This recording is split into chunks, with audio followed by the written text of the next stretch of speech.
Chair, thank you, gentlemen, for your attendance today. I'm going to share some of the comments of my colleagues in terms of some of the overlap between McKinsey and Government of Canada strategies, also known as GC strategies. And in terms of the focus of the documentation, which in most cases on both sides of the equation were often missing, incomplete, altered after the fact, it really begs the question, and this is something I get continuously and daily from constituents from all across this country, right, is who is actually responsible for this?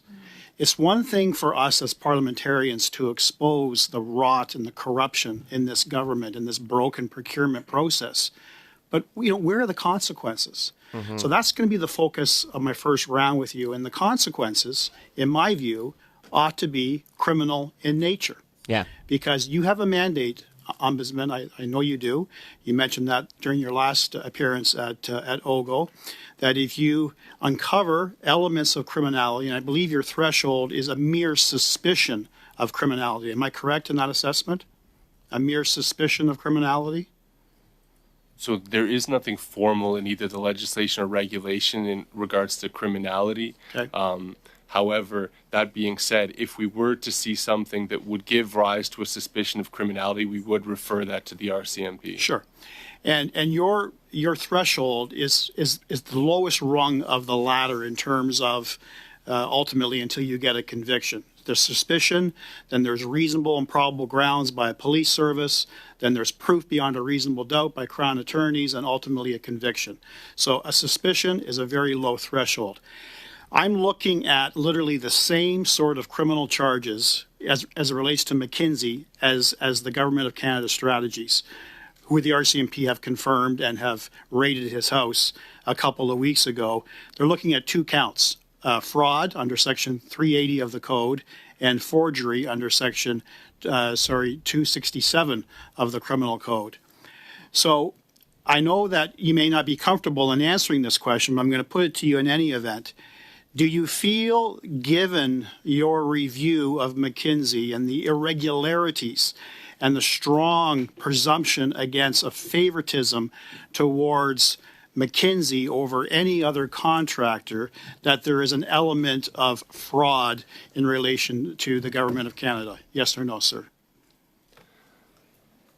You always ask me these difficult questions with only yes and no options. If it's not a yes or no, I'll allow you to expand. So I would say no.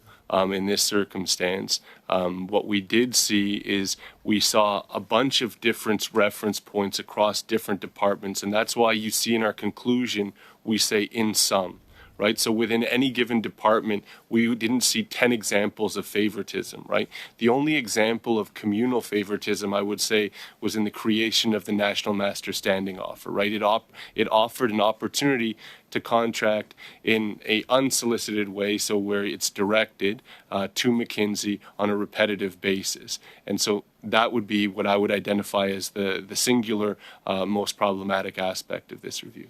Are you familiar with the definition of fraud under the Criminal Code?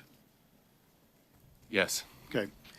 Everyone who by deceit, falsehood, or other fraudulent means defrauds the public, in this case the taxpayer, of any property, money, in this case taxpayer funds, or valuable security or any service, if it's over $5,000, proceeding by indictment and imprisonment for 14 years.